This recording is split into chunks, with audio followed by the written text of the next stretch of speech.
Olá, bom dia, boa tarde, boa noite, boa madrugada. Eu sou Erison Silva e esse é o nosso grupo de estudos de filosofia da moral e ética do Genefil, né? Estamos hoje aqui com o Hadson, a Erma, o Guilherme, Paulo, né, Vitor, e para dar continuidade, né, gente? Dar continuidade aqui à leitura coletiva, debate e reflexão, né, da crítica da razão prática do Kant. Estamos no segundo capítulo, que é do conceito de um objeto da razão prática pura, que iniciamos, né, no domingo passado, né, no nosso último encontro. Houve muito debate, muito pano para manga, né? E é natural, porque é um texto denso, é um texto difícil de ver, de ser lido mesmo. O Kant, eu já falei para vocês, ele escreve num estilo que, para a época dele, é o barroco rococó, e é um tipo de é, escrita truncada mesmo, certo? Onde se tenta aglutinar muita informação em poucas linhas, e isso, obviamente, produz esse texto extremamente denso, né? E aí, né, a gente tem que fazer uma pequena revisão do que a gente chegou, do que a gente acabou vendo aqui, que é sobre a questão, né, do Kant já falar do conceito da razão prática, né, e da representação de um objeto como efeito possível pela liberdade. Lembre-se sempre, gente, que o Kant ele está partindo de uma premissa que é extremamente polêmica dentro do próprio campo da filosofia moral, dentro da época dele, porque ele está dizendo que o que vai determinar a nossa vontade é a nossa razão, né? Só que essa razão não é uma razão instrumental, em outras palavras, não é uma razão empírica, mas sim uma razão transcendental, né? Que por definição, vai estar fora do mundo ou, né, no limite entre o mundo fenomênico e o mundo nomênico, né? Ou nômeno, como costumam falar. E aí, por colocar as coisas dessa forma, o Kant, obviamente, ele acaba contrariando toda uma tradição que vai dizer que não, né? O que determina a nossa vontade são as nossas emoções, os nossos instintos, né? Os nossos sentimentos, os nossos afetos. Em outras palavras, eu sinto vontade de agir, né? Não é que eu pense vontade de agir, que seria o campo da razão. No entanto, Kant vai dizer que quando a gente se deixa ou deixa a nossa vontade ser determinada, né, por fatores que não são a nossa razão, a gente não está, por assim dizer, sendo autônomo. A gente não está determinando para nós mesmos, certo? O, como posso dizer, para nós mesmos, como a nossa vontade deve proceder no mundo, né? E isso traz um grande problema, porque é como se a nossa vontade estivesse sendo determinada por algo que é contingente, algo que é efêmero, né? Então, eu tenho, por exemplo, vontade de fazer alguma coisa, mas daqui a 15 minutos essa vontade passou, né? Quantos de vocês não já tiveram vontade de fazer algo, né? Aí se seguraram e 15 minutos depois não sentiram mais essa vontade, né? Então, o Kant ele está colocando isso para a gente. Ele está colocando que existe algo, né, que é necessário no lugar do contingente e que não é efêmero, mas é permanente e universal. E esse algo seria a lei moral, mas é permanente e universal para quem? Para todo e qualquer sujeito racional, né? Se Deus existir, se os anjos existirem, né, eles seguirão essa lei moral. Ora, se existir um ET, né, racional em algum canto do universo, ele também se orientaria, né, por essa lei.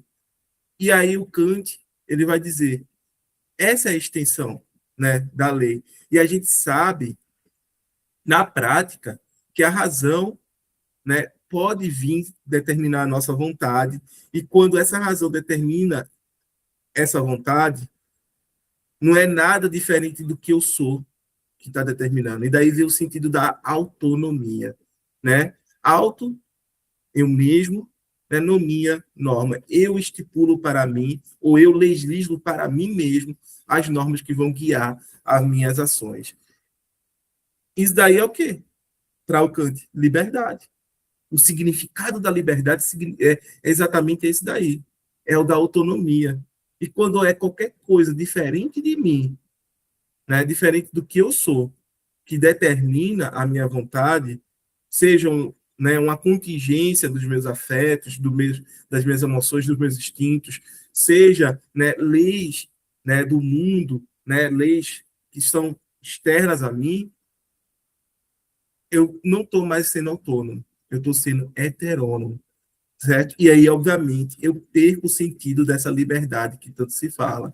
Então, note que o Kant, ele já começa, né, a pensar dessa forma, né, durante todo esse primeiro capítulo, e aqui, né, ele já começa a falar do conceito de um objeto da razão prática, né? E quando ele fala isso, ele já fala, né, a possibilidade moral tem de preceder a ação, pois então o fundamento da determinação da ação não é o objeto, mas a lei da vontade, né? A possibilidade moral precede a ação, gente, porque é exatamente a possibilidade de eu me autodeterminar, de eu, né, por mim mesmo, decidir quais são as regras, quais são as leis que vão orientar, né, as minhas ações no interior das relações sociais, tá bem?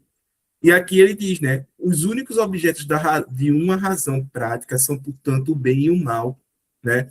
Pois pelo primeiro entende-se um objeto necessário da faculdade de desejar o bem, né? O bem, ele é um objeto necessário da faculdade de desejar as coisas, certo? E pelo segundo entende-se um objeto da faculdade de aversão, mas ambos segundo um princípio da razão.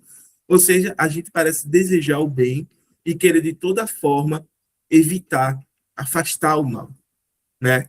Mas aí a gente tem que ter cuidado, porque a gente não pode aqui cair, tal qual os utilitaristas o fazem, certo? Em pensar que o bem é o prazer e o mal é a dor, certo? Kant vai trazer um outro sentido para que é o bem e um outro sentido para que é o mal. Então, para além do mero prazer e da mera dor. Para o utilitarista está dado, né? O bem é o prazer, certo? O utilitarista está ali colocado. E o mal, né, é a dor. Logo, todas as minhas ações são para me aproximar do prazer e me afastar da dor, certo? Kant vai ressignificar isso, tá bem? Gente, isso só foi uma breve introdução, né, para a gente que está iniciando esse capítulo. A gente leu 2 parágrafos no encontro passado, né? E aí eu gostaria de saber se alguém gostaria de fazer alguma questão, colocar alguma coisa. Guilherme, Erma, Radson, Paulo, Vitor.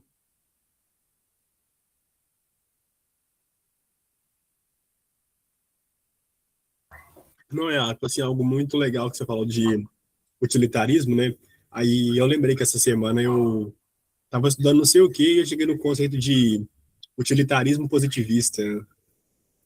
Assim, é a visão que vê, né, fazer uma ação para causar o máximo de benefício possível, só que isso aplicado à economia, né, e à ciência. Então, você tem que fazer a ação econômica e a ciência de maneira a desenvolver, né, o máximo possível para abarcar o máximo possível do que puder de bem para a sociedade. Só que isso tudo em detrimento da natureza, né, dos recursos naturais. Mas isso é bom.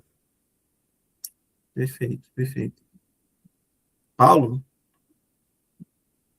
Então, quando essa questão do bem e do mal que ele trata, quando a gente pega Nietzsche, que é bem posterior a Kant, né? A gente vê, parece que o Nietzsche, parece que ele faz esse rompimento, né? No livro Além do Bem e do Mal, o Nietzsche, ele vai fazer uma alegoria trazendo trazendo para reflexão os pensamentos de bem e de mal, pensados, inclusive, tanto pela questão das classes, né? empresariais, como das questões da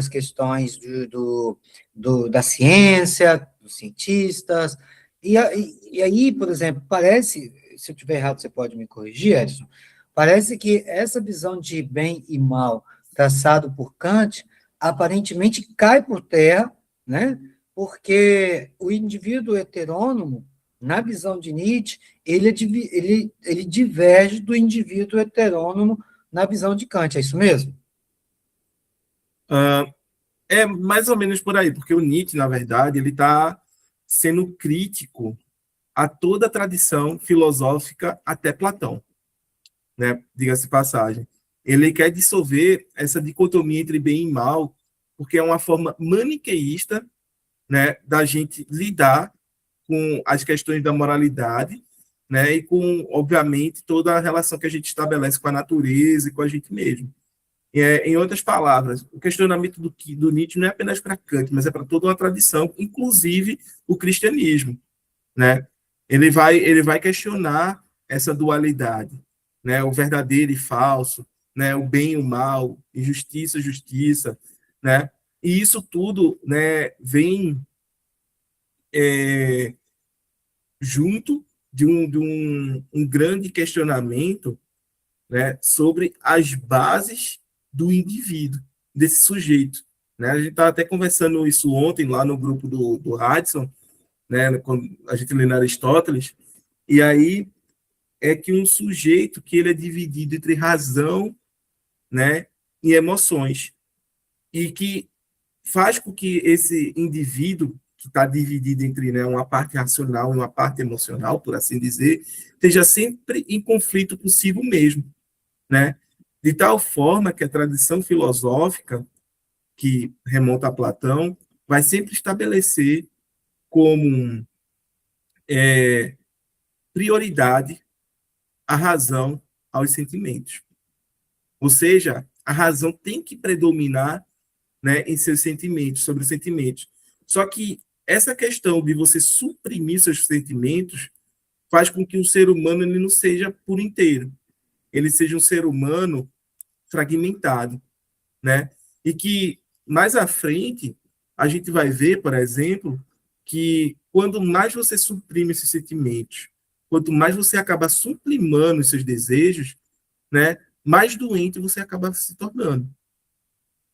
Né? A tradição aí que vem com Freud, da psicanálise e tudo mais, demonstra muito bem isso daí, certo? Então, o que o Nietzsche está questionando? Está questionando, primeiramente, né, essa dicotomia, né, entre bem e o mal. E, segundo, associar, né, que vem de Platão, o bem à razão e o mal aos nossos sentimentos, aos nossos desejos.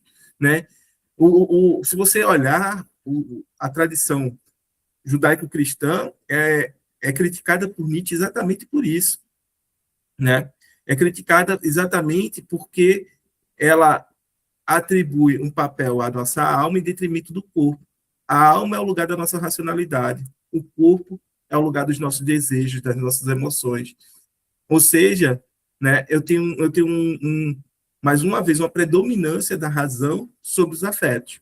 Né? Eu tenho que suprimir os nossos afetos, os nossos desejos, né, para poder, obviamente, me elevar, ser um ser humano melhor a partir desse ponto de vista.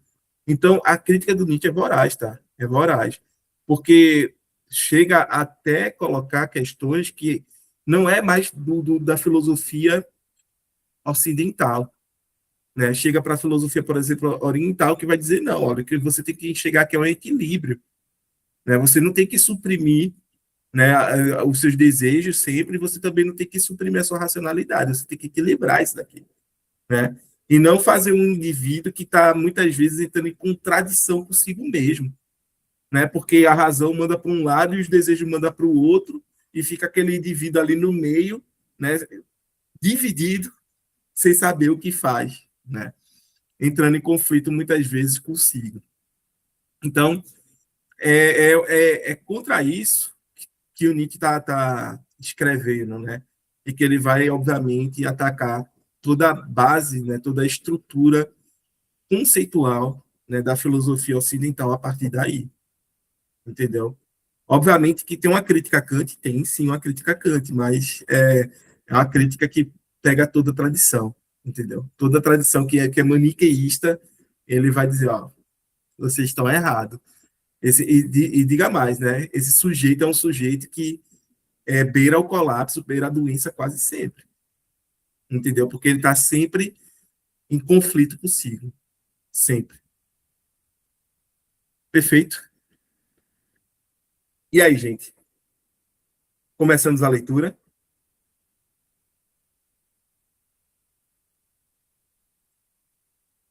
Começamos ou a gente quer falar mais ou querem falar mais alguma coisa, colocar mais algum ponto?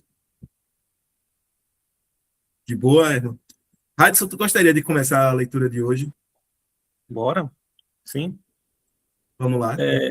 Nessa parte aqui, se o conceito, né? Uhum. Ok. Se o conceito do bem não deve ser derivado de uma lei prática precedente, mas deve, pelo contrário, servir de fundamento a essa lei, então ele só pode ser o conceito de algo, cuja existência promete prazer e assim determina a causalidade do sujeito, isto é, a faculdade de desejar para produzi-lo. Agora, porque é impossível discernir a priori qual representação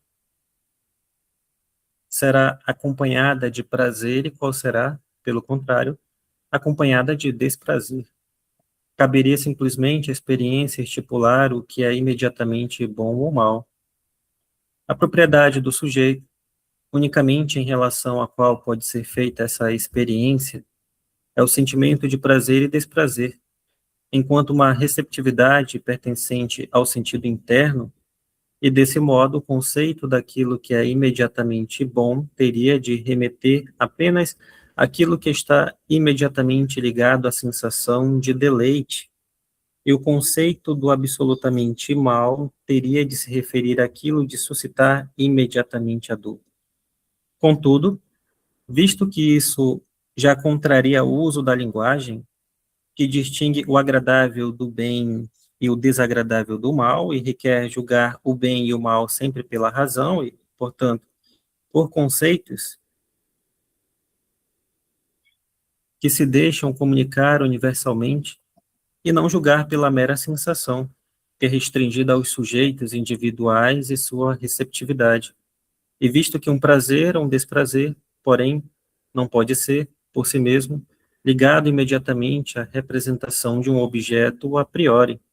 O filósofo que se acredita forçado a colocar um sentimento de prazer como fundamento para seu julgamento prático chamaria de bom aquilo que é um meio para o agradável e de mal aquilo que é a causa do desagrado e da dor. Pois o julgamento sobre a relação do meio aos fins pertence, sem dúvida, à razão.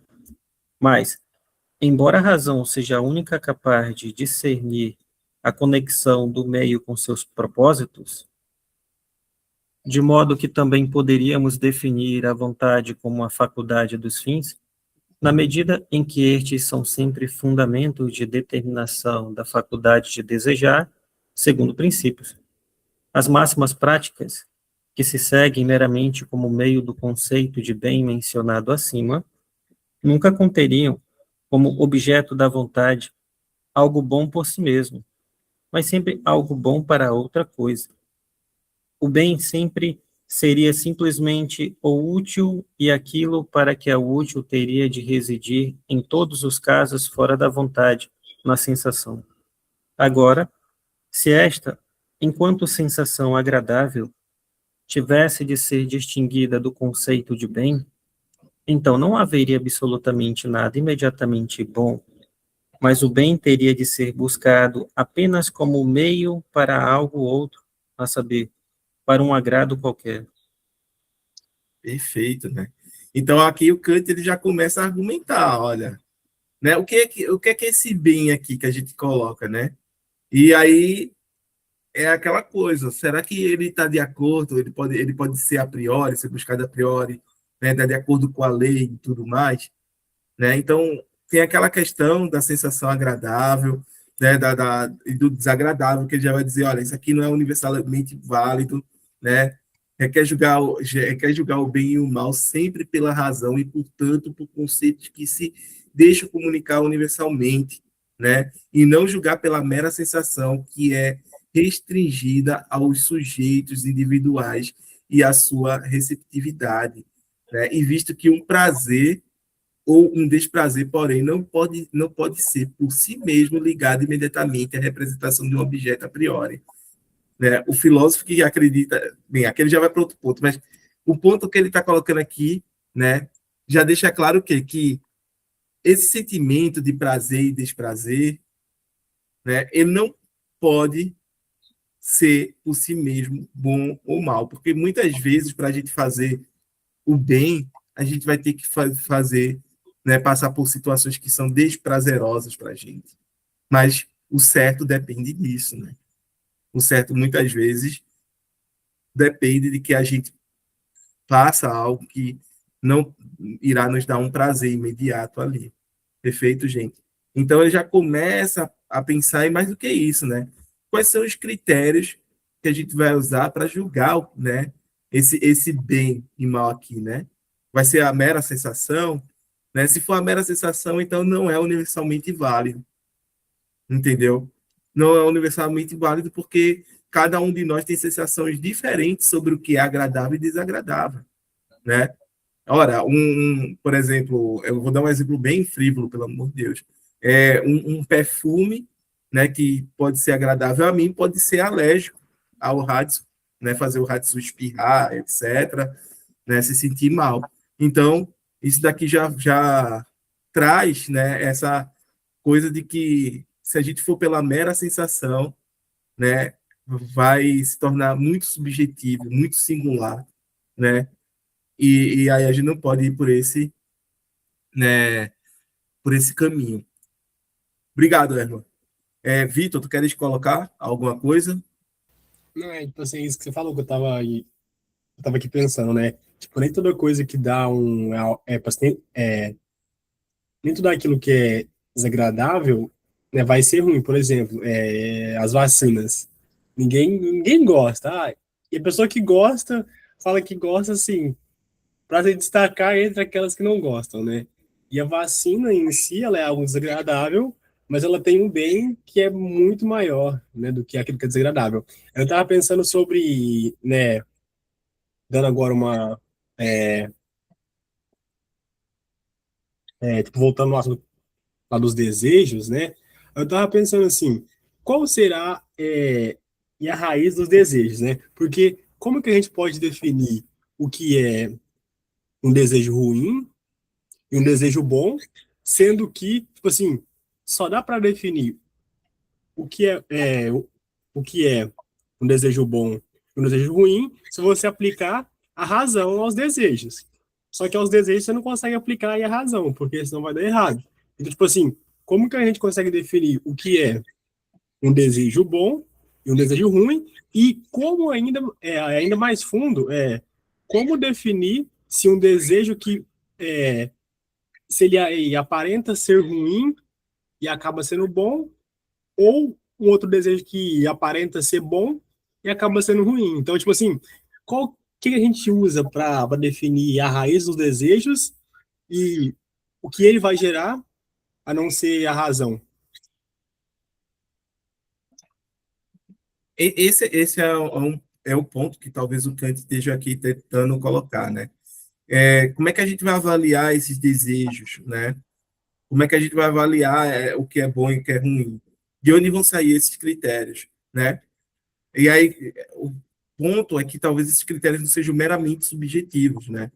Ah, tem uma frase, eu acho né, a gente que é mais velho já deve ter cansado de escutar, que é do Raul Seixas, que ele diz que aquilo que eu como em prato pleno pode muito bem ser o seu veneno, né? Ele fala isso aí, eu não sei se vocês já escutaram, mas o que ele quer dizer, né? Que aquilo que me faz bem pode muito bem a outra pessoa ser o veneno dela, né? Fazer mal a ela. E isso daqui talvez seja o ponto que o Kant está colocando. Talvez o critério para discernir o que é bom ou ruim não esteja nas sensações, não esteja experiência sensível, porque a gente vai entrar nessa questão de cada sujeito, conforme a sua experiência, conforme as suas peculiaridades existenciais, né, determinar o que é bom e o que é ruim. Então, a gente precisa de outros critérios para estabelecer o que é bom e o que é ruim, e pensar, obviamente, esse bom e ruim a partir de uma outra perspectiva, certo? Não uma perspectiva puramente empírica. Então, esse talvez seja o ponto, né? Lembre-se, o Kant, a todo momento, ele está tentando chegar na esfera do transcendental, né? Ele já colocou aqui questões a priori, já falou de máximas aqui, né? As máximas, né? Aqui, as máximas práticas, né? Já está falando que segue meramente como meio do conceito de bem mencionados acima. Ou seja, ele já está colocando aqui, certo? Que a máxima é o seu critério subjetivo. É você que cria a sua própria máxima, né? Mas como é que eu sei se minha máxima é moral ou não? Vai ter que estar de acordo com o imperativo categórico, que é o critério, entendeu? Do que é correto e do que não é correto do ponto de vista moral. Então, a máxima que está de acordo com o imperativo categórico, ela ganha, por assim dizer, valor moral. E aquelas que são contrárias ao imperativo categórico ou estão de alguma forma em desacordo, elas não entram, né, elas não ganham valor moral, por assim dizer. Paulo? Então, se não me falha a memória, acho que foi o Herman que falou sobre a questão das vacinas. Seu exemplo do perfume foi excelente, viu, Edson? Mas a, Obrigado. mas a questão da vacina, por exemplo, ela tem uma raiz que é a ideia do biopoder.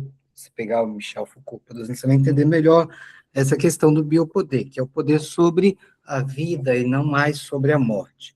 E quando a gente pega a questão da vacina, né, a gente tem que pensar o que a sociedade, de um modo geral, na racionalidade, vai entender o que é melhor para o capital, né? Estava falando um dia desse com minha esposa aqui em casa, sobre, na década de 70 do século passado,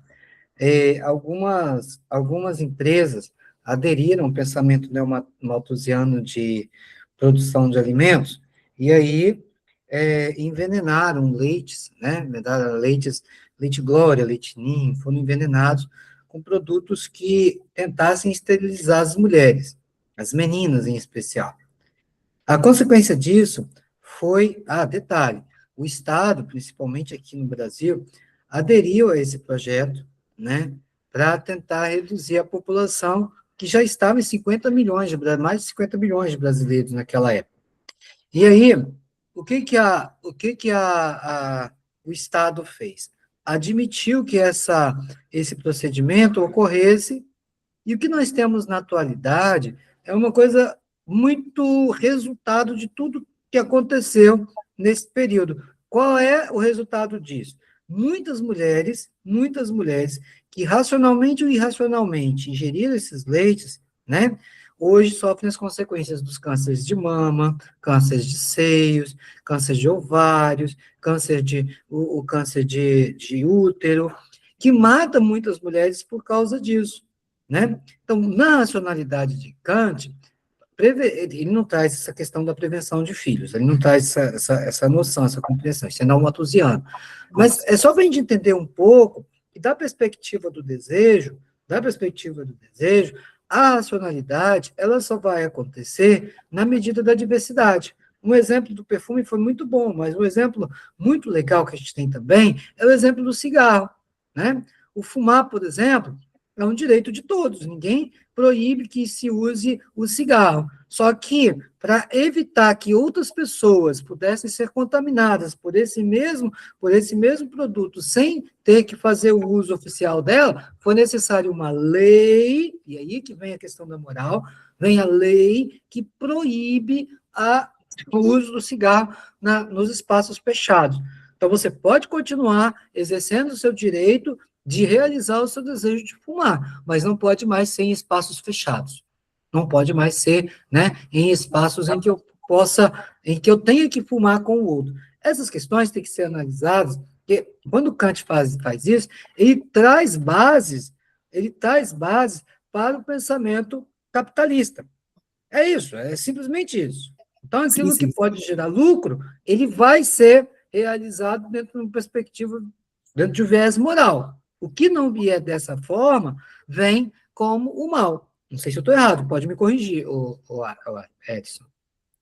Assim, o Kant, ele é um cara que ele tá dentro do escopo liberal, se a gente for colocar assim, né? Ele é um pensador liberal, né? Iluminista e tudo mais, e daqueles que coloca, né? Deposita grande parte das suas crenças nos poderes da razão, mesmo essa razão tendo um limite, né? E, é assim, é extremamente complicado, porque parece que o Kant, ele aqui a todo momento, ele está pensando no indivíduo. Ele está pensando na moral para o indivíduo.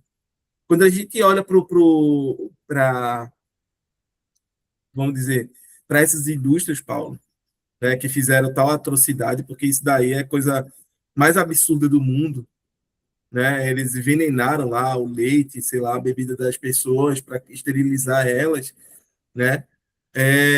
A gente está falando de uma associação, a gente está falando de mais de um indivíduo, né? E, assim, é algo que eu não sei como Kant trataria, certo? Mas eu tenho quase certeza que ele trataria a partir da sua filosofia do direito ali, né? Acredito que as pessoas elas teriam direito em decidir se querem ou não ser esterilizadas, se querem ou não, né? Fazerem determinada coisa, entendeu? Porque a gente não poderia retirar essa autonomia das pessoas, né? O que se fez né, foi algo simplesmente atroz. Princípio ético, o Paulo escrevendo aqui no chat, do ponto de vista da distribuição equitativa dos alimentos na concepção malthusiana, né? A concepção malthusiana, ela é extremamente, é outra concepção, né? Porque ela vai dizer o quê? Que né, a população, ela cresce em PG, né, a população mundial, enquanto os suprimentos para abastecer essa população, para manter essa população, ela cresce em PA, né? Ou seja, a população está crescendo em uma progressão geométrica, por isso que é o APG, e né, os alimentos, né, roupas, os tecidos para poder né, dar suporte, fundamento a essa população está crescendo né, em uma PA, o que vai resultar que em algum momento a gente vai ter escassez de recursos, né, e que pessoas irão né, morrer de fome, morrer sem remédios e etc. Né? No entanto, Thomas Malthus ele não né, previu com essa lei que a gente pudesse fazer revolucionar o nosso modo de produção com a Revolução Industrial, por exemplo, e começar a produzir em massa, não é isso? E aí, quando ele faz isso, ou melhor, quando a gente passa por essa Revolução Industrial, né, a gente consegue, né, por assim dizer, produzir em PG também, ou até mais do que né, a população cresce. Então, o grande problema não é mais por aí, né? O grande problema não é mais a questão de produção de alimentos, produção de mantimentos para essa população. Mas ainda assim é ter um certo controle, né? Marx vai romper com isso, né? Um certo controle por conta de exatamente saber quando essa população tem que crescer ou não. É complicado, tá? É bastante complicado isso daí, porque, como eu estou dizendo, a gente saindo do campo do indivíduo, né, indo para o campo do coletivo, da coletividade. Né, países inteiros, continentes inteiros, né, nações inteiras aí vão estar envolvidas nesse cálculo aí malthusiano. Tá? E, assim, o modo como foi empregado isso aí não é só imoral, não, né, o que fizeram. É criminoso mesmo, coisa né, dessa galera aí ser presa porque o que cometeram foi crime mesmo. Vitor, queres falar? E esse negócio é tão sério que enquanto o Paulo falava, A fumaça do cigarro do Guilherme tá vindo aqui no meu nariz. Eu tô tomando cuidado com esse negócio aí, ó. Mas aqui falando sério agora. Ele tava falando e a gente ri, né? Porque o povo não tava vendo e o Guilherme falando aqui na câmera. Falando sério agora, tipo assim, essa questão que o Paulo falou, e é muito séria, por quê? Porque eu acho que seria legal também a gente estar pensando, né? Tipo, dos desejos naturais aos seres humanos. É para eu falo que assim, eu falo natural, por exemplo, o desejo de comer, de dormir, né? Entre outros. Então seria legal também a gente estar tipo, diferenciando desejos naturais daqueles que estão para além dos naturais, né? Então, por exemplo, o que pode ser um desejo natural? A fome, por exemplo, é algo natural, inerte ao ser humano. Agora, por exemplo, o desejo de fumar um cigarro, né? Esse desejo, ele é adquirido, muitas das vezes, é só um exemplo, é nada contra o Guilherme, não, é só, já tá aqui no assunto aqui, a gente já tô usando de exemplo. Esse desejo, por exemplo, ele vem a partir de um primeiro contato com o tabaco, e que a gente sabe que tem efeitos, né, efeitos psicoativos, né, algo que vai atuar no seu sistema nervoso, que vai ele traz uma, entre aspas, uma alteração ali, né? Então tem esses desejos naturais e esses que estão para além dos naturais. Mas dentre dos próprios desejos naturais, a gente está sendo enganado, porque, por exemplo, a fome é algo natural ao ser humano, né? Só que a indústria alimentícia hoje, ela já consegue tá colocando alguns compostos, por exemplo, o glutamato monossódico, que faz você viciar naquele alimento, entendeu? Então, eu só falei isso aqui para dizer, né, que alguns desejos naturais dos seres humanos estão sendo manipulados por, por poucas, por pequenos grupos de interesses. Isso é muito louco pensar, né? Tipo assim, é muito esquisito.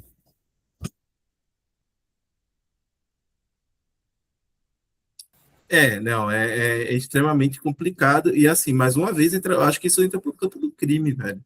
Porque quando você vicia a pessoa em uma determinada substância, mesmo que ela seja uma substância lícita, né, sem o consentimento da pessoa, você está aliciando ela.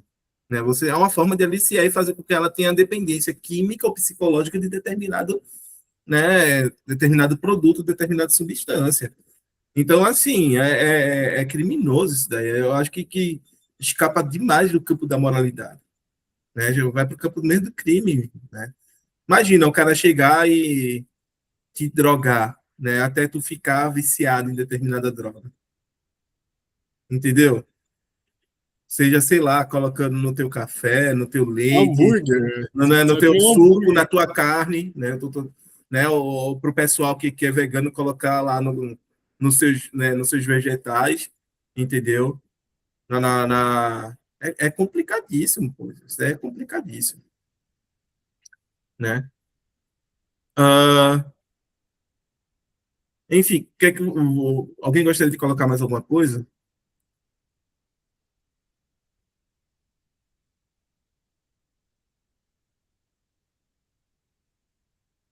Tá de boa, a gente segue a leitura?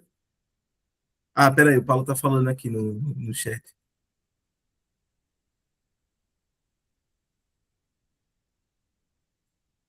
Ó,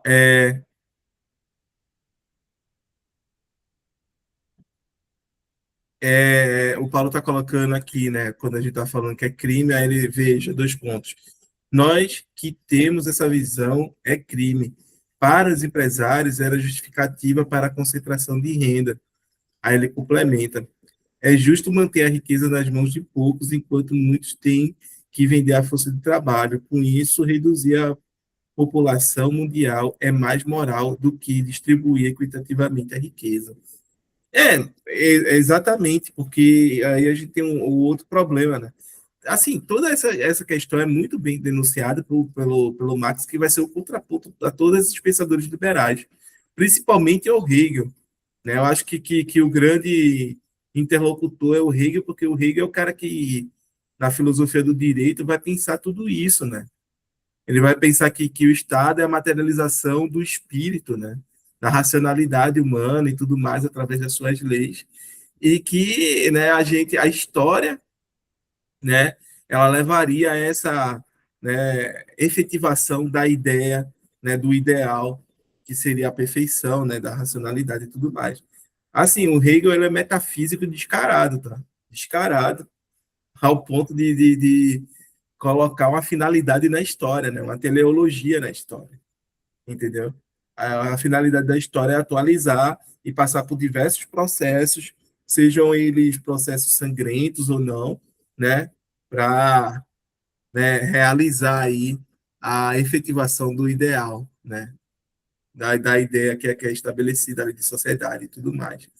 Bem complicado, não dá para comprar não, e o Marx, ele é muito bom em fazer essa crítica e mostrar exatamente a questão de que, muitas vezes, pelo Estado, né, o que é coletivo, o que é público, é sequestrado pelo privado, né? O Estado, ele passa a agir de modo a favorecer interesses privados, interesses de indivíduos particulares, em detrimento dos interesses, né, da maior parte da população. Perfeito? Seguimos, gente? Vamos lá, né? Aí vê o que o Kant me arruma aqui. Eu não sei nem que idioma ele está escrevendo, né? Mas eu já me adiantei, já dei uma olhada aqui, porque tem uma nota de rodapé, né? A nota de rodapé 89, né? Aí eu já vou colocar aqui no chat, se alguém que se habilitar a ler aí essa nota, né? Vou só aqui ler, né? Há uma antiga fórmula das escolas, né? E aí essa fórmula diz o seguinte, abre aspas: não desejamos nada senão em razão de um bem. Não temos aversão a nada senão em razão de um mal. Né? Ele está, obviamente, aqui criticando os utilitaristas. Tá? E aqui essa nota ela continua, ela tem uma explicação aqui. Ó. Além disso, a expressão sobre retetro boni, né, sobre ratio boni, né, também é ambígua, pois ela pode tanto querer dizer que nós nos representamos algo como bom, se e porque nós o desejamos, queremos, quanto pode querer dizer também que nós desejamos algo porque o representamos como bom, de modo que o desejo é o fundamento de determinação do conceito do objeto como um bem, ou o conceito de bem é o fundamento de determinação de desejar, da vontade. Sendo assim, o sub-ratio boni significaria, então, no primeiro caso, que nós queremos algo sob a ideia do bem, mas, no segundo caso, que nós queremos algo como consciente. Espera aí que está incompleto aqui. Como consequência dessa ideia, né, a qual temos de proceder ou querer enquanto o seu fundamento de determinação.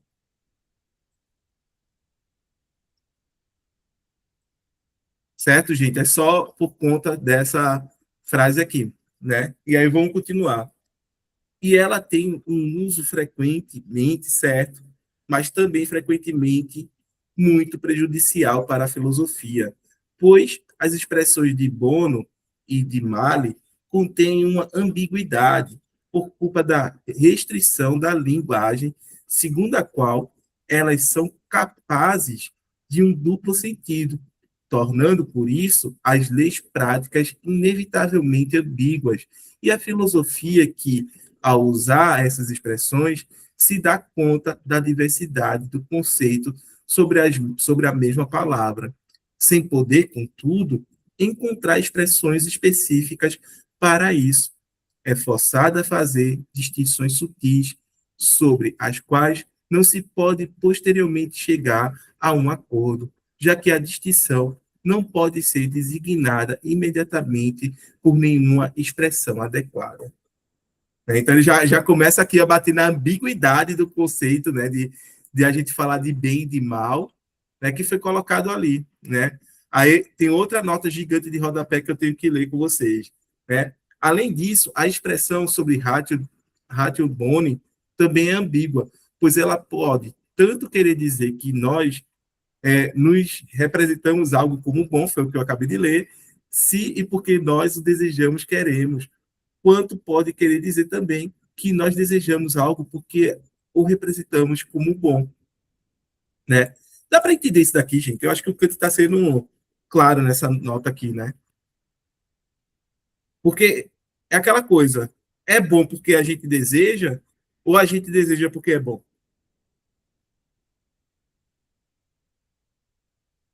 Dá para entender? Mas o que seria uma coisa boa para a gente desejar? Né? É bom porque a gente deseja ou a gente deseja porque é bom? Entende? Aí eu coloco uma provocação, nem sempre o que a gente deseja é bom. Exatamente. Nem sempre o que a gente deseja é bom, né? Muitas vezes pode até parecer bom, mas não é bom, né? Vitor, Mas aí que tá. O que é uma coisa boa de desejar? Entendeu? Tipo assim, e aí a gente vai cair nessa mesma coisa. Por quê?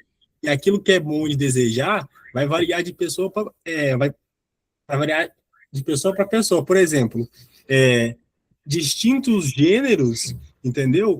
Vão ter para elas que determinado gênero é bom para se amar e outros não. Tipo assim, e até mesmo a coisa que é boa para se desejar, ela não é absoluta, porque ela muda de visão para visão. pode.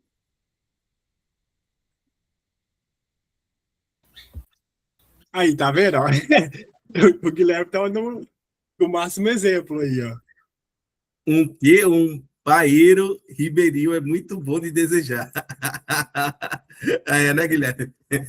Acabou de acender o alerta porque vocês não podem ver. Mas ele acabou de. Ok, ok. Mas aí é A que gente tá, tem né? que lembrar que o bom ali, ele meio que dá a entender o universal, né? O bom universal, certo? Porque ele Exato. é o transcendental aí. Então, por mais que ele critique Platão, o que é o bom no Kant universal? Ele tem uma resposta para isso, ele já deu uma resposta para isso na fundamentação. Não sei se será a mesma resposta aqui, né? Porque se tem uma coisa que é irrestritamente bom para o Kant, seria a boa vontade, né? Algo que é ilimitadamente bom, que a gente, né? Porque se você olhar a riqueza, ela pode ser utilizada para, sei lá, oprimir as pessoas, né? O cara que é sagaz, ele pode utilizar sua sagacidade, por exemplo, para enganar, né? Muita gente, né? O cara que tem uma boa visão, ele pode utilizar para algo ruim. Então, tudo isso são coisas que são boas, de fato, né? Mas elas não são ilimitadamente boas, porque elas podem ser utilizadas para algo ruim. No entanto, a boa vontade para o Kant, não. A boa vontade só pode fazer o bom, né? Só pode fazer o correto. Paulo. Então, em Marx, você vai achar o conceito de alienação, né? E aí, por exemplo, quando você tá no conceito de alienação, a gente vai acabar aderindo ao que é aparentemente bom, mesmo sendo ruim. Ellison falou uma coisa legal, que foi a questão da riqueza, né? Então, assim, para a questão da riqueza, por que é importante que o pobre pense, né, que ser rico é ruim? Porque senão ele passa a desejar ser rico. E aí, quando ele passa a desejar ser rico, então, todos os bens, né, que são dispensados à elite, né, ele começa a ter uma visão de que é ruim. Eu vou dar um exemplo concreto para vocês entenderem. Quando eu trabalhava na UNES, que é uma unidade de internação social para adolescentes aqui no Espírito Santo, eu fiquei preso numa rebelião, e na rebelião eu fiquei muito rouco, e os meninos compadecidos me levaram para uma roda, e ali a gente começou a conversar. Foi um bate-papo excelente, apesar de estar naquela situação, foi um bate-papo muito legal. E você via nos meninos um desejo ardente de estudar, um desejo ardente de conhecimento. Ao mesmo tempo que havia um desejo ardente de conhecimento, havia também um rechaço às práticas que a escola fazia com eles. Esse rechaço também os distanciava do conhecimento. Então, a gente começou a conversar, e eu, na condição de professor, comecei a colocar para eles algumas coisas em que eles ficavam, assim, atentos. E, mesmo rouco, eu conseguia esboçar algumas palavras, e aí teve um menino que resolveu ser o meu tradutor. Tudo que eu falava, ele escutava e jogava para os outros ouvirem. E aí, eles começaram um diálogo comigo muito interessante, que, naquele momento que a gente estava conversando, aparentemente começava a despertá-los para o estudo. Só que o estudo não é para pobre. Pobre não tem que fazer faculdade. Pobre não tem que fazer mestrado, doutorado, pós-doutorado. Isso é coisa para rico. Isso é coisa para empresário. Então, é essa questão que Marx vai chamar de alienação. Claro que Marx vem quase 200 anos depois de Kant, mas essa perspectiva de desejar o bem, se o bem é bom para todos ou só para mim, essa é uma questão que entra na perspectiva da racionalidade, porque Kant estava vivendo também o momento do absolutismo. E no momento do absolutismo, o que era bom para todos era o que era bom para o rei. E não que bem para todos era bom para todos mesmo. Era o rei que tinha a principal vontade. Então, dessa perspectiva é que vem a questão da alienação. Aí vem uma segunda questão, que alguém colocou, a questão do gênero. Quando a gente pensa a questão do gênero, em Marx a gente vai ver a perspectiva do que a gente chama de dialética, né? A tese, a antítese e a síntese. Nessa tese, antítese e síntese, a gente teria inicialmente um grupo que Marx dirigiu, que foi o proletariado, os operários. Só que entre os operários, nós tínhamos outros grupos que estavam contidos nesse conjunto. Quais eram? Mulheres, crianças, adolescentes, gays. E aí, essa diversidade foi organizando as diferentes formas de pensar o marxismo, dentro dentro de um viés que é o viés da dialética. Só que quando a gente parte para pensar da perspectiva, né, kantiana, iluminista, etc., esse tipo de assunto, eles eram muito complexos, porque a religião ainda fundava o pensamento. Então, ser gay seria um pecado. Ser uma mulher que fosse para o mercado de trabalho propriamente dito, seria estar abrindo mão de todos os deveres da mulher com a casa, cuidar dos filhos, etc. Então, assim, quando a gente pega esse pensamento que a gente chama de conservador, né, a gente tenta justificar a desigualdade pelo viés do bem e a demanda econômica como um viés que pertencesse a poucos. Daí a visão de mal. Se você deseja, então, fazer uma faculdade, e até hoje eu sou protestante, tenho visto isso na minha igreja, né? Como que eles estão criticando o processo de ensino-aprendizagem. É como se estudar fosse um pecado. Sabe? É como se fazer filosofia fosse um grande pecado. Aí que entra a gente tem que pensar entre o que é bem para mim e o que é bem para todos. Né? O que é bom, o que é mal para mim e o que é mal para todos. E aí tentar ir além do que a ideologia quer passar. Não sei se eu estou equivocado, Edson, pode me corrigir, por favor. Obrigado. Eu diria, não vou dizer que está equivocado, que está, né? O ponto, eu acho que o Kant, né? Ele está escrevendo isso daqui pré-revolução francesa, né? Então tudo isso que o Hegel vai ver e o Marx vai experimentar após, porque o Marx já está ali vendo, né? Por exemplo, a revolução industrial e as consequências dela para o modo de vida da sociedade, né? Então, o Marx ele já vai ser fortemente influenciado por um Hegel, né? Ele já vai ver um panorama político, econômico completamente distinto do que está estabelecido aqui, entendeu? Então, é como se o Marx ele tivesse inserido em uma outra discussão, em um outro debate, né?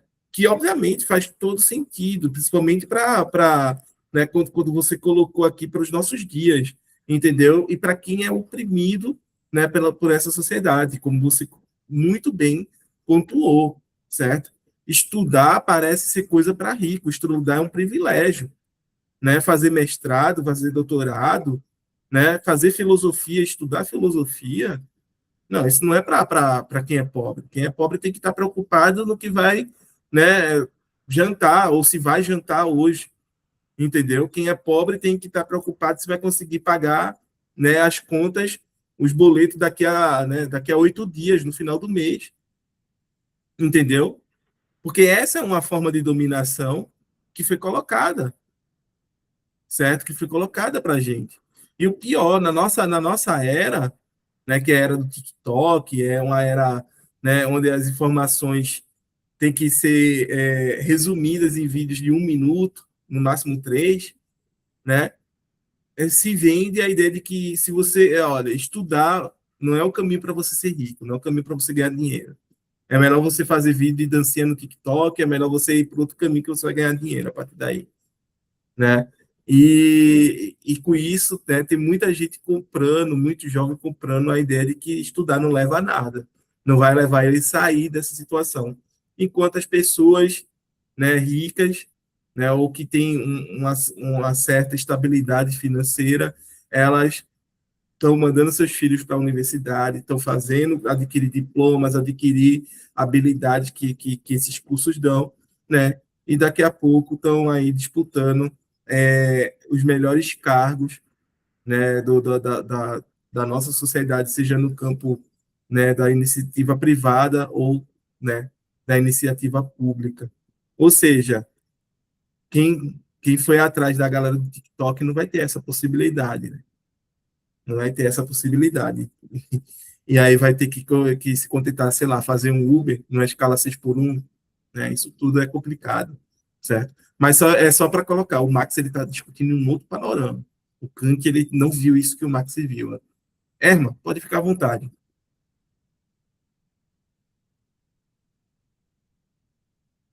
Só para complementar a sua fala, duas questões. Primeiro, uma pesquisa aqui da UFMS. Por que que o pessoal fazia filosofia?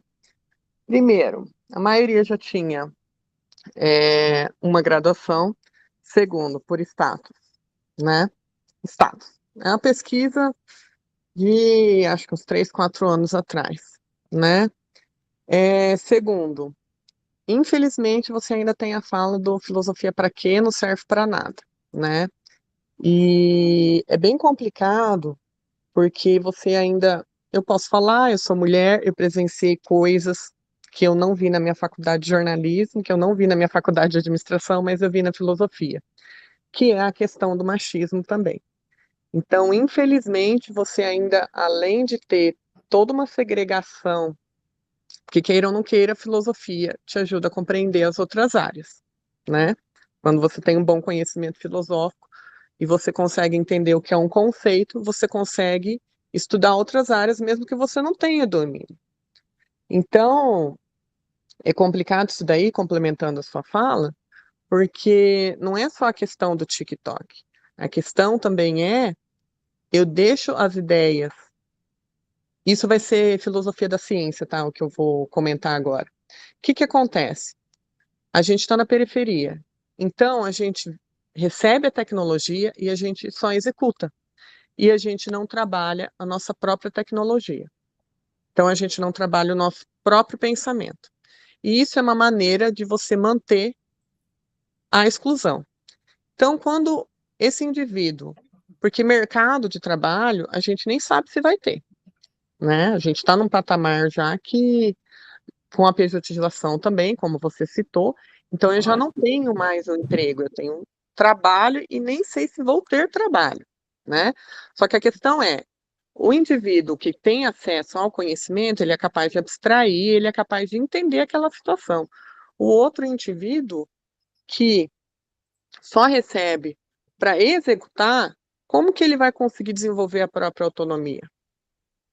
E a gente tem essa discussão muito séria na filosofia da ciência, porque acaba sendo uma forma de controle, né? Eu não vou lembrar se é o Melchior, o pensador daqui, o filósofo, tem um outro.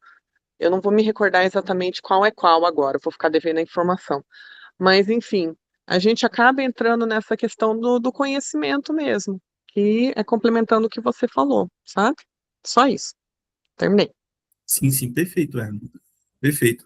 E de saltar os olhos, sim, essa questão do machismo que você colocou no ambiente da filosofia, tá? É incrível, porque eu estou agora aqui na UFMG e tem salas que eu olho, majoritariamente são homens. Majoritariamente as salas são compostas por homens, certo? Os alunos ali que estão fazendo mestrado e doutorado. E isso é um problema, né, da própria estrutura, entendeu? Eu procuro, por exemplo, pessoas negras e também encontro poucas. Majoritariamente são homens brancos. Então parece que é um espaço destinado a determinada, né, a determinado gênero e a determinada etnia. E eu diria mais, a determinada classe social. Por quê? Porque se estabeleceu a ideia de que pobre não pensa, pobre não produz epistemologia. Pobre negro da periferia, pior ainda. Mulher, não, esse daqui não é o lugar. Entendeu? Mulher indígena e da periferia, então, menos ainda. Então, É bem por assim, aí. né? E do interior, aí que lascou tudo, entendeu? Então, é esse o ponto. Né? A gente tem ainda espaços que são públicos, mas a característica deles, né, de quem tem acesso, de quem os frequenta, etc., necessariamente não corresponde à população. Entendeu? A gente pode até questionar em que medida esses espaços eles são democráticos, de fato. Né? Ou se eles são espaços para perpetuar determinado elitismo. Né? E aí entra toda uma série de discussão que eu acho que não é o nosso objeto agora, mas que vale a pena a gente colocar, sim, que a gente está de olho, que a gente está atento a isso, certo? Quer dizer que pensar é um privilégio, certo? É um privilégio para poucos.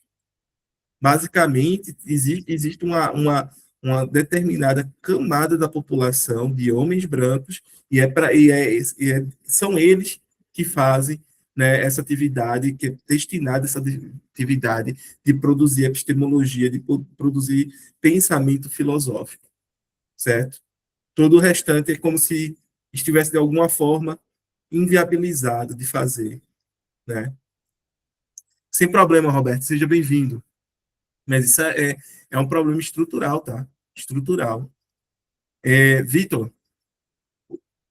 Não, eu só quero estar acrescentando é que o maior problema disso tudo que vocês, né, levantaram aí é que são problemas resolvíveis. Tipo assim, e a questão da falta de acesso às populações de baixa renda e de cor preta ao desenvolvimento tecnológico são coisas resolvíveis. A falta de desenvolvimento em geral pela nação de tecnologia é algo resolvível.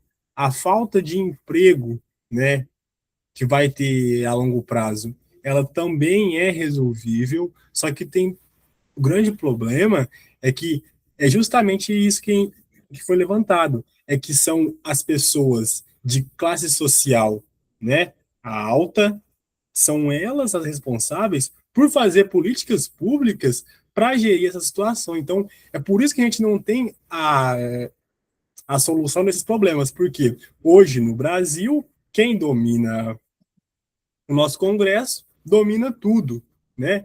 E quem é que está lá sentado? A gente sabe que é a bancada do agronegócio, a bancada da Bíblia, que é da religião, né? E militares, né? E a população preta lá dentro, ainda que se existir, né?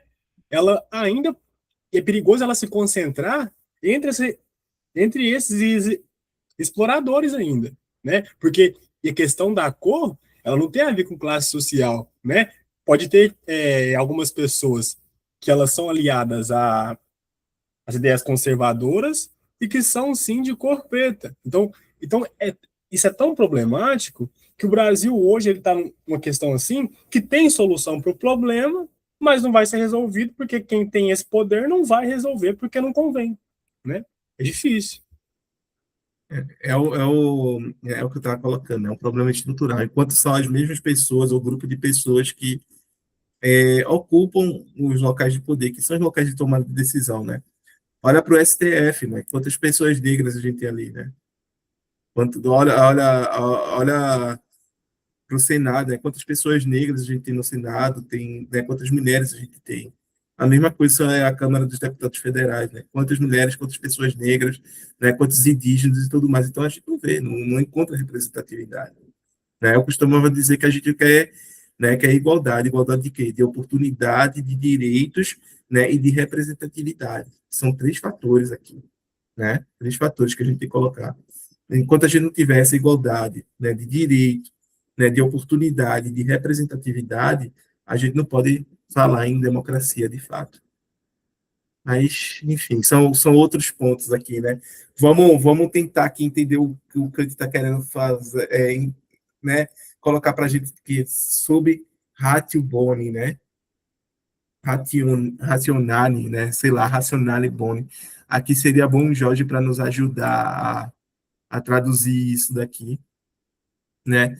Mas é só a gente lembrar, gente, que, né, no fundo, o que ele está colocando aqui, ó, que no primeiro caso, né, nós queremos algo sobre a ideia do bem, mas no segundo caso, que nós queremos algo como consequência dessa ideia, ao qual tem de preceder o querer enquanto seu fundamento de determinação, né?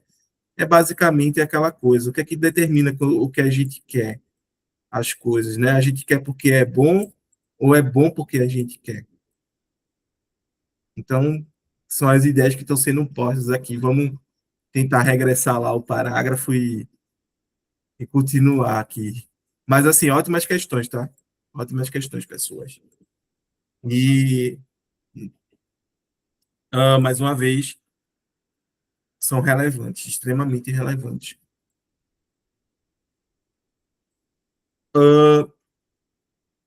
Alguém quer colocar mais alguma coisa ou a gente prossegue aqui? Eu só fiz uma pesquisa sobre essa sub ratione boni aí, né, que é uma expressão latina, significa sob o aspecto do bem, fundamental na filosofia tomista de Tomás de Aquino. Afirma que todo ato voluntário ou desejo humano busca um objeto sob a aparência de um bem. Mesmo escolhas mais são feitas porque o agente percebe algo de bom ou benéfico nelas. Faz sentido. Faz completo sentido, né? E ele vai defender que ele pontua isso, né, para eximir os cristãos do pecado, porque dá para ser perdoado. É muito interessante, que tipo assim, vamos supor, se a gente tenta, né, fazer o bem e no meio do caminho acaba fazendo mal, então você pode ser perdoado, né? Então é muito interessante como ele formula, né, esse conceito para justamente tipo assim, ter uma chance de remissão de culpa e aí aí dá margem para formular, né, a ideia de Deus e de Jesus. É muito interessante. Pode Não, mas seguir. assim, a gente tem que entender que, de fato, as nossas escolhas, elas é como se tivesse algum bem associado a elas, mesmo que seja um bem só para mim, entendeu? Um bem unicamente egoísta, né? Então, ainda assim, tem que ter um bem associado, né? Se não houver esse bem, acredito que as pessoas não fariam essa escolha, não fariam tal escolha, né? Alguém levantou a mão? Não, foi aqui no...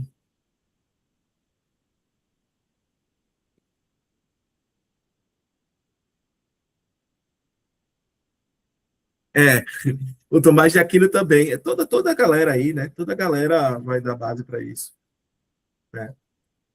Ah, enfim, seguimos a leitura? Bora lá? Né?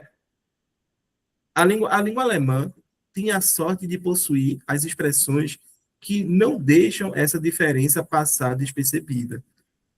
Para aquilo que os latinos designam com uma única palavra bono, ela tem dois conceitos muito diferentes e igualmente expressões diferentes. Para Bono, das Gut e das Pu, não sei como se pronuncia isso, né? E para Malo, né, das Bas e das Bels. Ou, bem, temos aqui notas de rodapé que eu acho que devem ser importantes, porque ele está lidando agora com o problema diretamente do idioma, tá? Aí, vamos ver aqui, essa nota rapidão. Nossa, cada nota de rodapé é gigante. Mas faz parte para a gente poder entender essa discussão, né?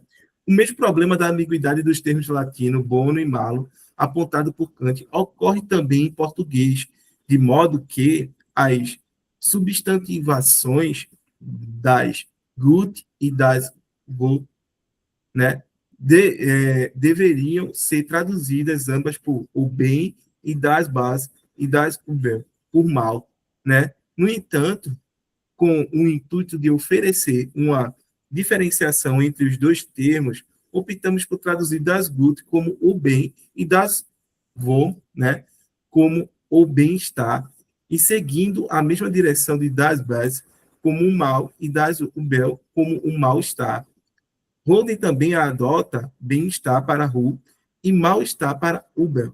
Né? Eu não sei se se pronuncia assim, isso, tá, gente? Mourão opta por manter a ambiguidade de bem e mal, diferenciando apenas com os termos em alemão entre parênteses. Fuders adota bem-estar para Ru e mal em plural, para Uber, né? Em algumas ocorrências, Uber foi traduzido por mares. Ok, eu acho que deu para a gente entender, né? Esse ponto aqui, como eles estão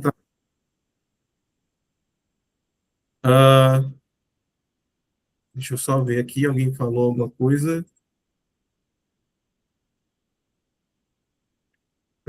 Ok, ok. Vamos lá.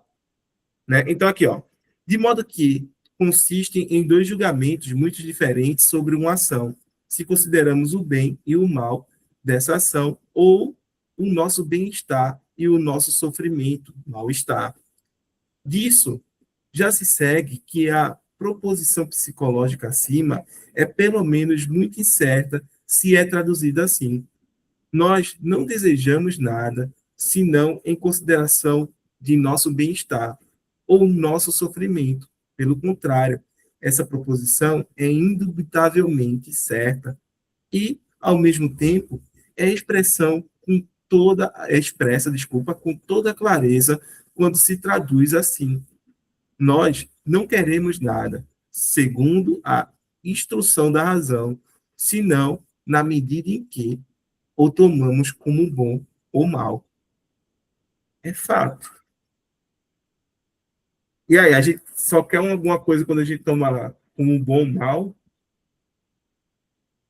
Se vê que quando algo é mal, a gente, né, tem um sentimento de aversão a essa coisa, né?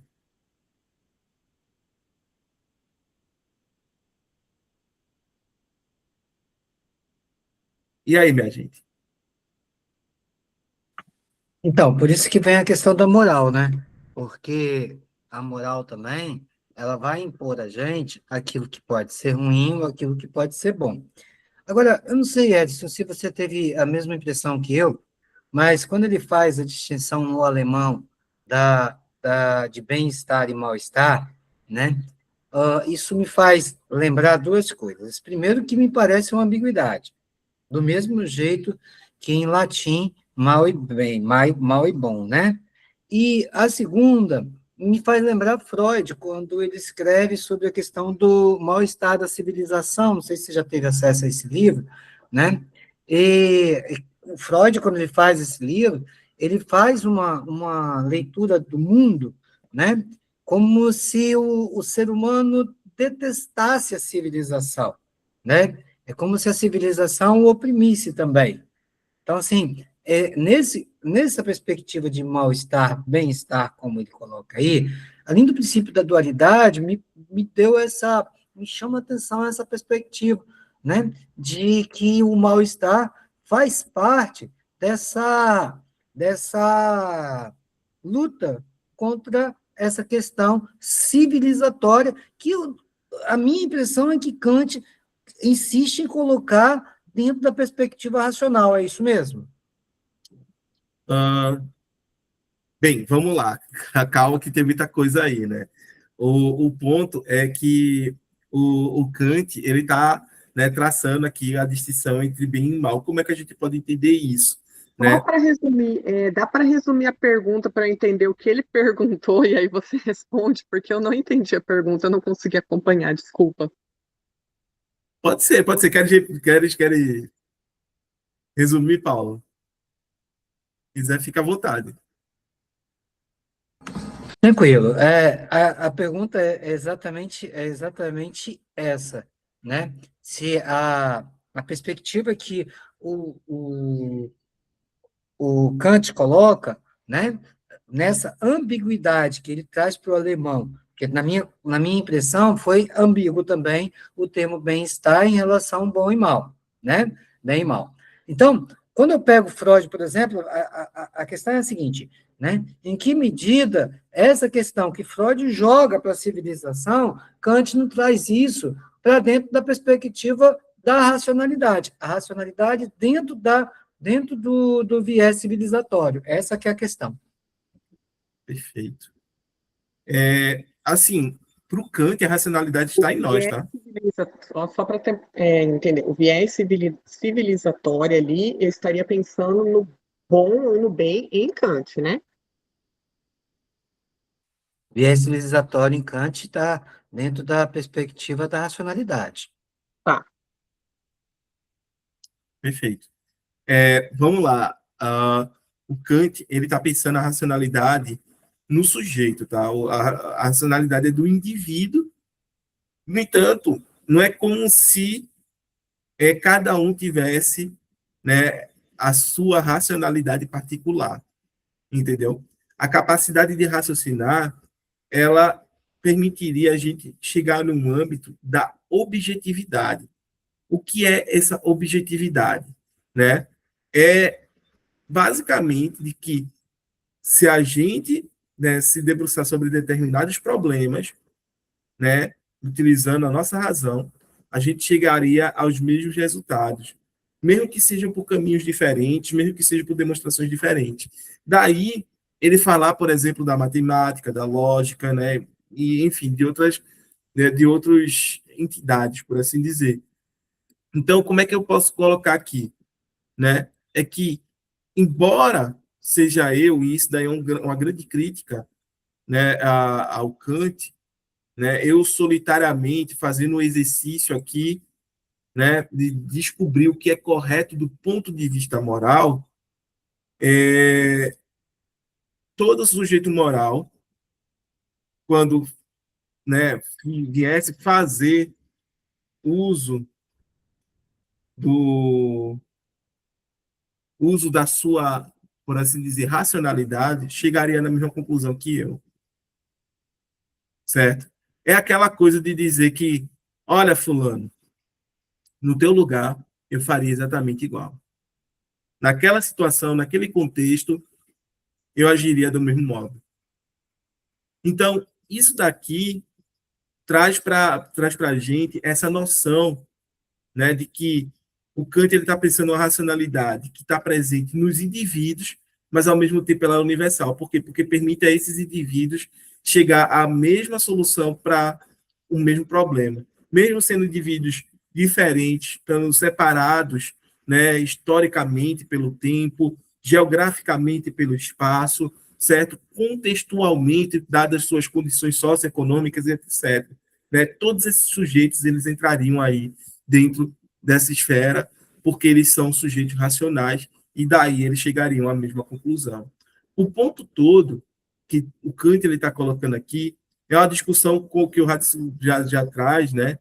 Que é a questão de como é que a gente chega a essa noção do que é bem e do que é mal. Como é que a gente chega a determinar isso?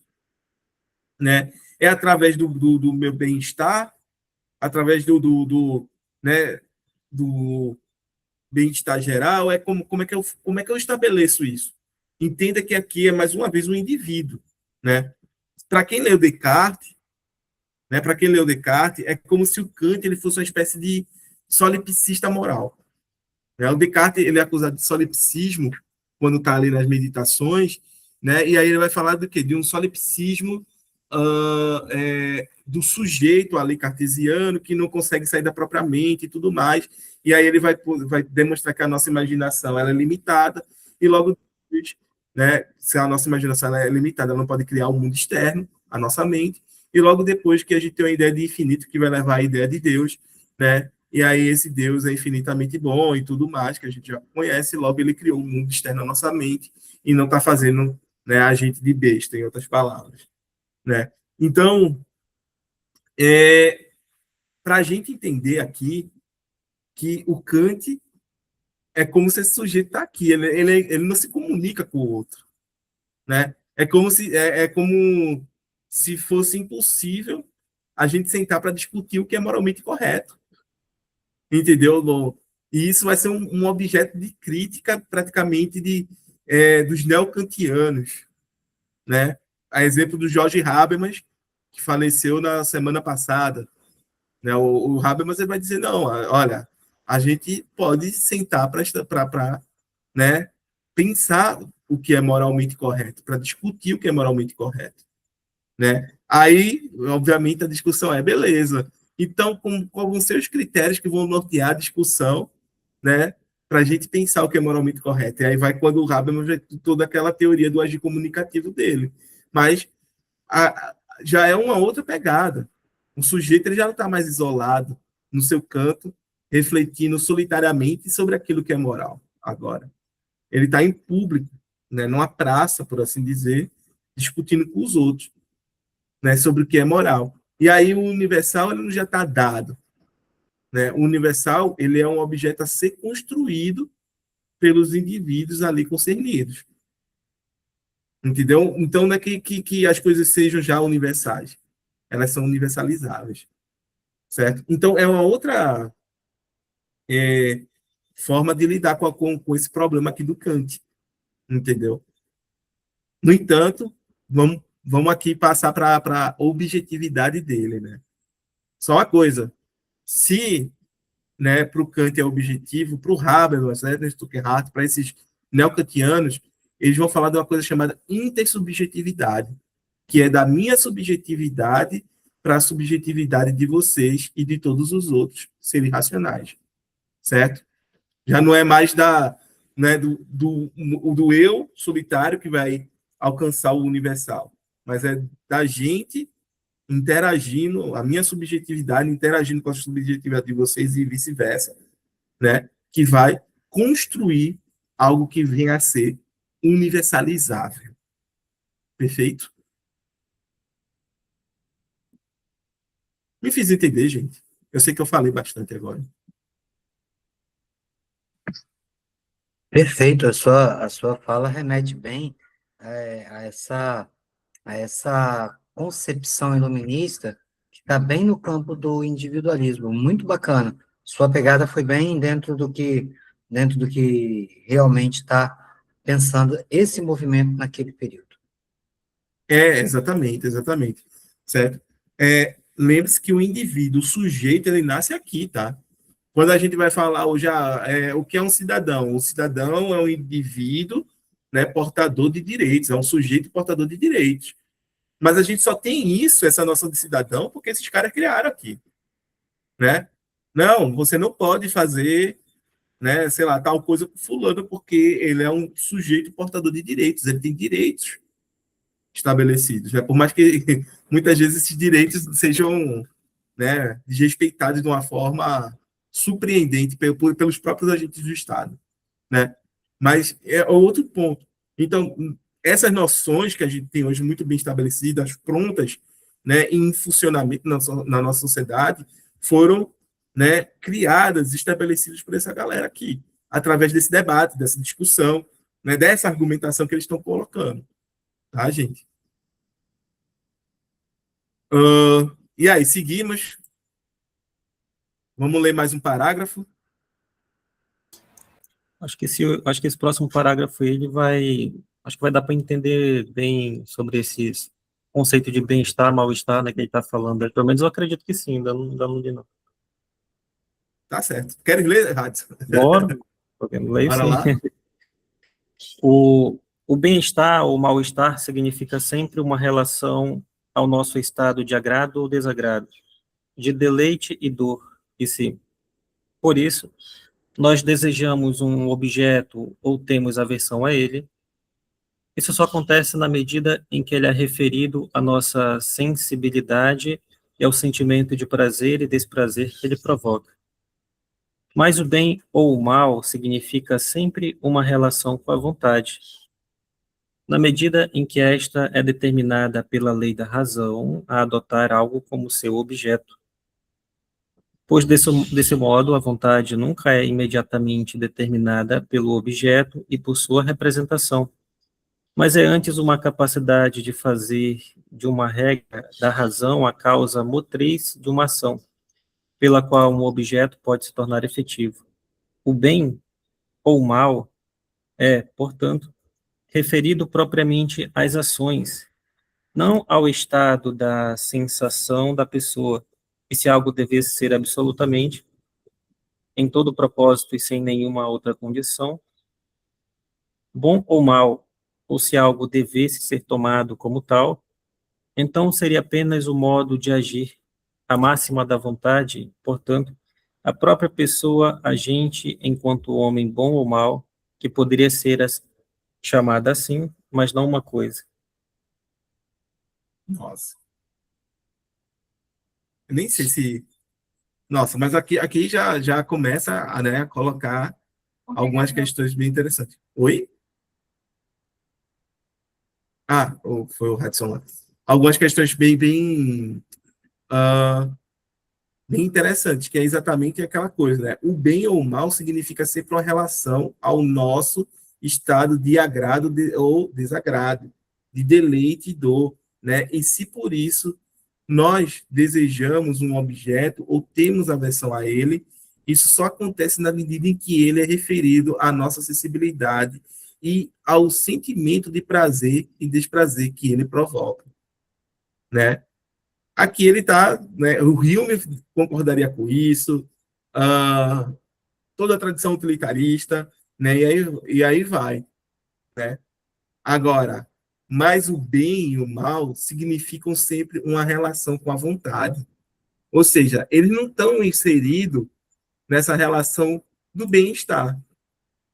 Então, lá eu coloquei errado aqui, mas tá beleza. Depois eu organizo isso. Então, ó, uma relação com a vontade, na medida em que esta é determinada pela lei da razão, né, a adotar algo como seu objeto, pois desse modo, a vontade nunca é imediatamente determinada pelo objeto e por sua representação, mas é antes uma capacidade de fazer de uma regra da razão a causa motriz de uma ação. Isso daqui, ele está dizendo o seguinte: bem-estar ou mal-estar, sublinhar, né? Bem-estar e mal-estar não definem o que é bem ou mal. Bem ou mal é definido a partir do momento, certo? Quando eu tenho uma regra da razão determinando a minha vontade. Certo, gente? Então, a gente tem que colocar sempre isso. Qual é essa regra da razão? A gente não tem acesso direto a ela, porque a gente tem acesso ao imperativo categórico, certo? Mas a gente tem as máximas que vão estar de acordo ou não com esse imperativo categórico, né? Lembre-se sempre, princípio subjetivo da, né, ação. Qual é o princípio subjetivo?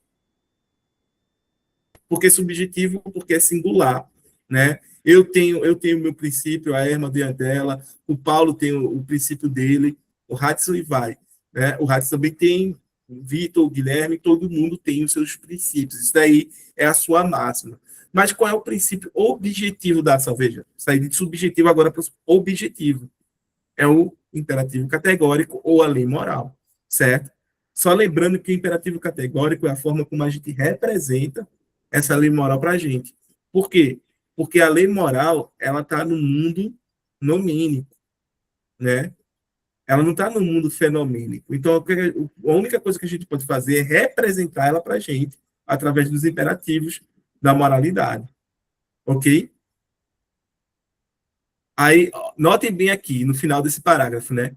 O bem ou mal é, portanto, referido propriamente às ações, não ao estado de sensação da pessoa, e se algo devesse ser absolutamente, em todo propósito e sem nenhuma outra condição, bom ou mal, ou se algo devesse ser tomado como tal. Então, seria apenas o modo de agir, a máxima da vontade e, portanto, a própria pessoa, agente, enquanto homem bom ou mal, que poderia ser chamada assim, mas não uma coisa, né? E aí ele está, obviamente, trazendo aqui para essa questão de bom, mal, né? É o agente, a ação, né? O caráter daquela pessoa, a máxima que ela utiliza ali, certo? Mas não, mas não necessariamente um objeto, tá, gente? Então, a gente tem uma estrutura, né? Exatamente. Eu diria, a ideia é sempre o sujeito, Paulo. Né? O Paulo escreveu aqui no chat. A ideia é sempre a pessoa, o racional. A ideia é sempre o sujeito, porque é o sujeito moral, ele é um sujeito racional,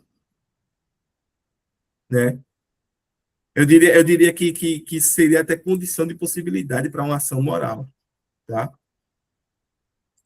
Vocês gostariam de... Vocês querem fazer alguma questão ou querem... Pode ficar à vontade. Hudson? O Nietzsche já, o Kant, estava pensando no Nietzsche agora, que o Kant me lembrou o Nietzsche, né? Lá na genealogia da moral, que ele fica, como ele é filólogo, né? Então ele fica analisando essas expressões bem, mal, bom, essas coisas. E aqui o Kant, me parece que ele faz algo similar, né? Então ele diz que essa questão, ela, ela se esbarra, né? Ela esbarra na linguagem, né? Na questão do deleite, do prazer, né? Algo que é ambíguo, subjetivo, e precisa ser analisado, e chega até a falar que a língua alemã tem a sorte, né, de não de falar com clareza, né, sobre esse assunto, assim, me lembrou também aquilo que o Heidegger chegou a dizer, né, que só se pode fazer filosofia ou em grego ou em alemão, né, então acredito que o Kant, né, pensa que o alemão também, ele segue por esse caminho, assim, né, tem uma certa facilidade também para entender aquilo que ele está querendo expor, né. Aí ele começa a falar dessa questão do bem, do mal, do prazer, né, do desprazer, que aqui ele já faz uma referência já com a questão da vontade, né, da lei prática mesmo ali, né, do indivíduo agindo, né, na, da, da possibilidade moral mesmo, né, tem um fundamento da lei ali mesmo. Entende? Então ele vai levando, ele vai dizendo tudo isso para chegar, né, na questão, nessa questão que ele está querendo expor mesmo, né? Fazer relação com a vontade, com a moralidade, né? Acho interessante a maneira como ele vai construindo o raciocínio dele, né, para poder chegar de fato naquilo que ele quer. Não, sem sombra de dúvidas, né? Assim, os pensadores, os filósofos, eles sempre vão apelar para alguma coisa. Nesse caso aqui, o Kant está apelando para a língua alemã, né? O idioma alemão. Que tem lá as suas peculiaridades, também tem os seus problemas, certo? Mas tem uma coisa que está me chamando a atenção aqui nesse parágrafo, que é o Kant querendo tirar uma onda com o estoico. Olha o Kant, gente, eu vou ser obrigado a ler essa parte aqui. Olha o Kant querendo tirar uma onda aqui, né? Assim, mesmo que se pudesse sempre rir do estoico, que nas mais intensas dores de Cota exclamava, abre aspas, dor, por mais que você possa me atormentar, eu nunca confessarei que você seja algo mal, fecha aspas. Né? Ele estava todavia correto. Né? O Kant querendo tirar um aqui com o estoico, que são, né? Sempre rir do estoico já foi boa. Né? Não, é o melhor estoico falando para a dor, né? Por mais que você possa me atormentar, eu nunca confessarei que você, né, seja algo mal, ou seja, a dor necessariamente não é mal, né? Aí ele continua aqui, ele completa esse raciocínio, né? O que ele sentia era um mal-estar, né? E seu grito denunciava isso, mas ele não tinha razão alguma para admitir que isso lhe infligia um mal, pois a dor não diminui em nada o valor de sua pessoa, mas apenas o valor de seu estado. Uma única mentira da qual ele estivesse consciente teria de abater sua coragem, mas a dor servia apenas como ocasião para enaltecê-lo. Se ele estivesse consciente de que não a provocou por nenhuma ação injusta e de que, por isso, não se tornou merecedor de punição. Do ponto de vista moral, é isso, né? A dor não diminuiu, né? Ele, a partir do ponto de vista moral. Ele continuou ali, né, sendo o mesmo na coisa. É interessante, né?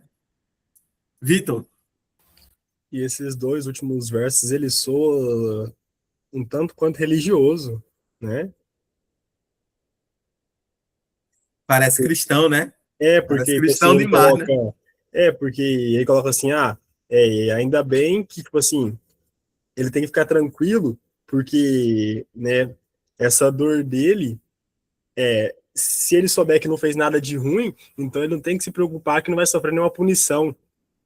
Assim, só faltou ele pôr divino aqui, né? Só faltou isso.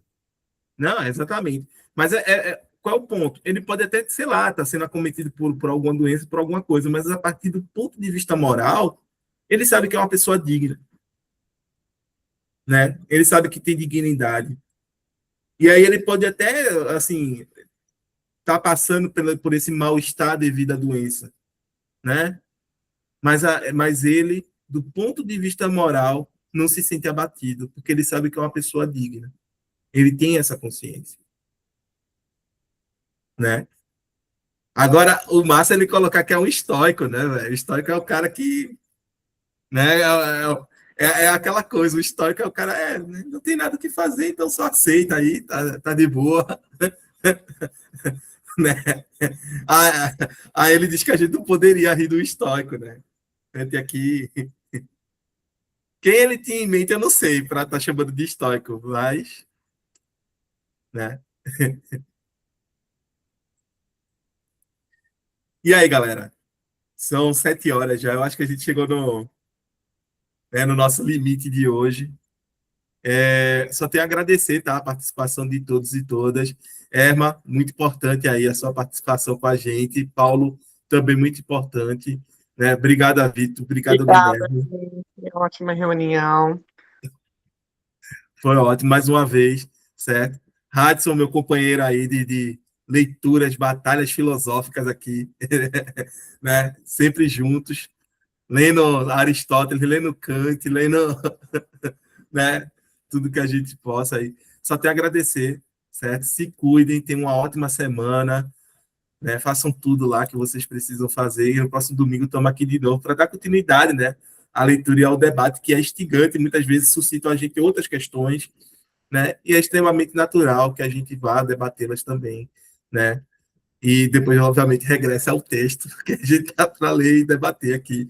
Mas é isso, tá, gente? Muito obrigado mesmo e ótima semana para vocês. Cheiro no coração. Até mais. Valeu, meu amigo. Abraço a todos. Abração, pessoal. Boa noite. Abração. Boa noite. Até mais. Até mais.